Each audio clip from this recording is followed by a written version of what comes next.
예수님은 병을 고칠 능력이 있으셨습니다. 그런데 왜 모든 병자를 고치지는 않으셨을까요?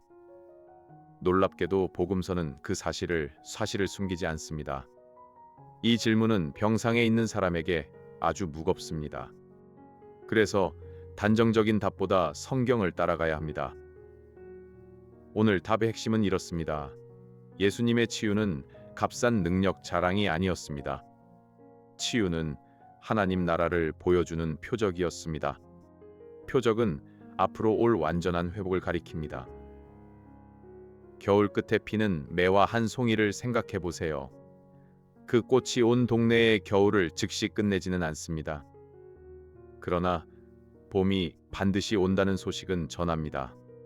물론 예수님의 치유는 계절 비유보다 더 큽니다. 먼저 오해 하나를 풀어야 합니다. 예수님이 모두를 고치지 않으셨다고 해서 아픈 사람에게 무관심하셨던 것은 아닙니다. 마가복음 1장 40절에는 나병 환자가 나옵니다. 그 사람은 예수님께 이렇게 간청합니다. 원하시면 저를 깨끗하게 하실 수 있나이다.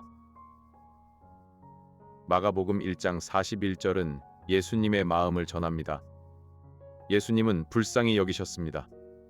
그리고 손을 내밀어 그 사람에게 대셨습니다. 내가 원하노니 깨끗하라고 하셨습니다. 당시 나병 환자는 사람들과 떨어져 지냈습니다. 그런데 예수님은 먼저 손을 내밀습니다. 예수님의 치유에는 능력과 긍휼이 함께 있습니다. 긍휼은 남의 아픔을 보고 함께 아파하는 마음입니다. 아픈 아이 곁을 지키는 부모를 떠올려 보세요. 예수님의 사랑은 좋은 부모의 사랑보다 깊습니다. 예수님은 한 사람의 이름 없는 눈물도 보셨습니다. 예수님의 치유에는 분명한 목적이 있었습니다. 치유는 예수님이 누구신지를 보여주었습니다. 또 하나님 나라가 왔음을 미리 보여주었습니다. 세례 요한이 감옥에서 질문을 보냈습니다. 오실 그이가 예수님인지 묻게 했습니다. 예수님은 마태복음 11장 5절에서 답하셨습니다. 맹인이 보며 못 걷는 사람이 걸으며. 예수님은 가난한 자에게 복음이 전해진다고 하셨습니다. 이 장면은 이사야의 약속을 떠올리게 합니다. 구원자가 오시면 깨어진 세상이 회복됩니다. 예수님의 치유는 그 약속의 시작을 보여주었습니다. 고속도로 표지판을 생각해 보세요.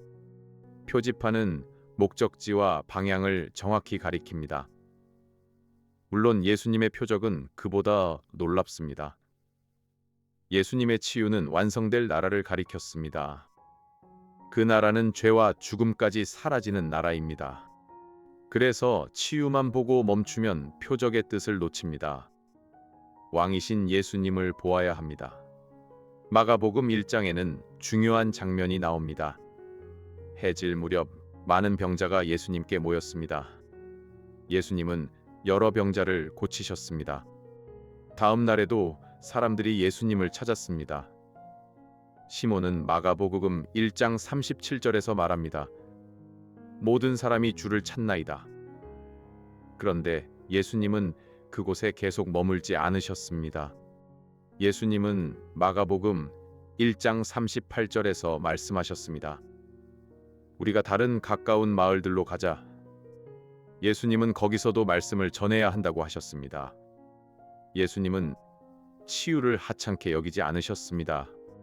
그러나 치유만 하러 오신 것도 아니었습니다. 예수님은 하나님 나라의 복음을 전하러 오셨습니다. 그리고 죄인을 구원하려 십자가로 가셨습니다. 소방관은 눈앞의 도움과 큰 임무를 함께 봅니다. 물론 예수님의 사명은 이 비유보다 훨씬 큽니다. 죄는 모든 고통의 뿌리가 된 깨어짐입니다. 예수님은 가지 하나만 손보러 오지 않으셨습니다. 예수님은 죄와 죽음의 뿌리를 꺾으러 오셨습니다. 요한복음 5장에는 베데스다 못이 나옵니다. 그곳에는 많은 병자가 누워 있었습니다. 예수님은 그중 오래 앓은 한 사람에게 다가가셨습니다. 요한복음 5장 6절에서 예수님은 물으셨습니다. 내가 낫고자 하느냐? 예수님은 그 사람을 일으켜 세우셨습니다. 성경은 그날 모든 환자가 나았다고 말하지 않습니다. 성경은 예수님의 주권도 함께 보여줍니다. 주권은 예수님이 뜻과 권한을 가진 왕이라는 말입니다. 예수님의 은혜는 사람이 조종하는 기계가 아닙니다. 은혜는 하나님이 값없이 베푸시는 선물입니다. 하나님의 선물은 물량이 부족해서 제한되지 않습니다. 하나님은 지혜롭고 거룩한 뜻으로 일하십니다. 우리는 그 뜻을 언제나 다 알 수는 없습니다. 예수님은 선하시며 주권적인 왕이십니다. 믿음이 부족해서 낫지 않았다고 쉽게 말하기도 합니다. 그 말은 아픈 사람에게 짐을 하나 더 얹습니다. 성경은 그렇게 단순하게 말하지 않습니다. 사도 바울도 몸의 고통을 겪었습니다. 바울은 그것을 육체의 가시라고 불렀습니다. 바울은 고린도후서 12장 8절에서 말합니다. 그 고통이 떠나가도록 3번 주께 간구했습니다. 하지만 고통은 바로 사라지지 않았습니다. 고린도후서 12장 9절에서 주님은 답하셨습니다. 내 은혜가 내게 족하도다. 또 약한 데서 능력이 온전해진다고 하셨습니다. 바울에게 믿음이 없었던 것이 아닙니다. 기도가 부족했던 것도 아닙니다. 하나님은 병을 없애는 대신 견딜 은혜를 주셨습니다. 장마철 우산을 생각해 보세요. 우산은 비를 없애지 않지만 그렇게 돕습니다. 하나님의 은혜는 우산보다 훨씬 든든합니다. 그러므로 낫지 않은 사람을 정죄하지 마십시오. 치료를 받는 일을 믿음 없음으로 여기지도 마십시오. 기도와 의료 도움은 서로 싸우는 선택이 아닙니다. 여전히 가장 아픈 반론이 남습니다. 하나님이 선하시고 능력이 있다면 왜 사랑하는 사람의 병을 지금 고치지 않습니까? 기독교는 고통을 좋은 것이라고 부르지 않습니다. 예수님도 나사로의 무덤 앞에서 우셨습니다. 요한복음 11장 35절은 짧게 말합니다. 예수께서 눈물을 흘리시더라. 예수님은 죽음 앞에서 무심하지 않으셨습니다. 예수님은 나사로를 무덤에서 불러내셨습니다. 그 사건도 마지막 부활을 미리 보여준 표적입니다. 병원 검사 결과를 기다리는 시간은 길게 느껴집니다. 하나님의 약속을 기다리는 시간도 길고 아픕니다. 우리는 모든 지연의 이유를 알지 못합니다. 성경은 대신 누구와 함께 기다리는지 알려줍니다. 십자가를 지신 예수님이 고난받는 이와 함께 하십니다. 베드로전서 2장 24절은 말합니다. 예수님이 친히 나무에 달려 죄를 담당하셨습니다. 이 말씀의 중심은 죄에서 돌이켜 사는 구원입니다. 십자가는 모든 신자가 지금 당장 건강해진다는 약속이 아닙니다. 십자가는 죄와 죽음의 최종 패배를 보장합니다. 대속은 다른 사람 대신 값을 치르는 일입니다. 예수님은 죄의 값을 담당하고 부활하셨습니다.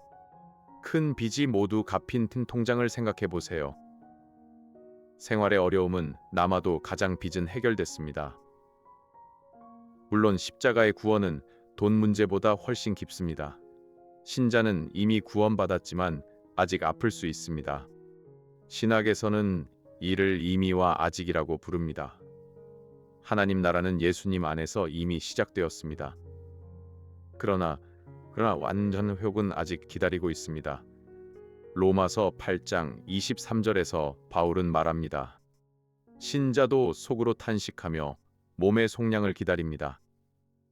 몸의 속량은 몸까지 완전히 새롭게 된다는 뜻입니다. 요한계시록 21장 4절은 마지막을 보여줍니다. 하나님이 모든 눈물을 닦아주십니다. 다시는 사망이 없고 애통하는 것이나 곡하는 것이나 그리고 아픈 것이 다시 있지 않다고 말씀합니다. 봄맞이 대청소를 생각해 보세요. 창문 하나를 닦는 것은 전체 청소의 시작입니다. 마지막 날에는 집 전체가 새로워집니다. 예수님은 모든 사람을 그 자리에서 고치지 않으셨습니다. 그러나 예수님은 믿는 이의 고통을 영원히 두지 않으십니다. 마지막 치유는 증상 완화가 아니라 몸의 부활입니다. 첫째, 담대하게 치유를 구해도 됩니다. 둘째, 결과를 하나님께 맡겨야 합니다. 기도는 하나님을 움직이는 버튼이 아닙니다. 기도는 선하신 아버지께 마음을 맡기는 일입니다. 셋째, 아픈 사람 곁에 실제로 서야 합니다. 식사를 나누고 병원 길에 동행할 수 있습니다. 치료비와 돌봄의 짐을 함께 질 수 있습니다.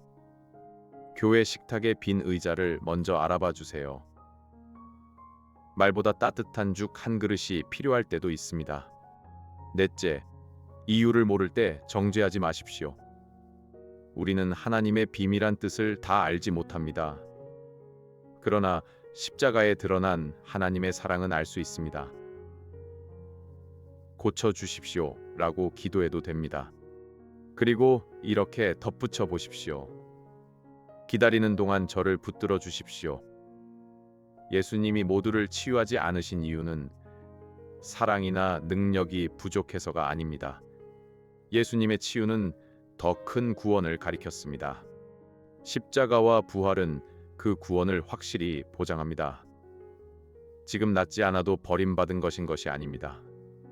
예수님은 눈물 가운데 함께 계십니다. 그리고 마지막 날 모든 눈물을 닦아 주실 것입니다. 구독과 알림 설정으로 다음 질문을 함께 고민해 주세요. 이 영상은 보수적 개혁주의 신학의 입장에서 제작된 변증학적 콘텐츠이며 모든 신학적 견해를 대변하지 않습니다. 본인의 신앙 공동체 및 목회자와 함께 묵상하시기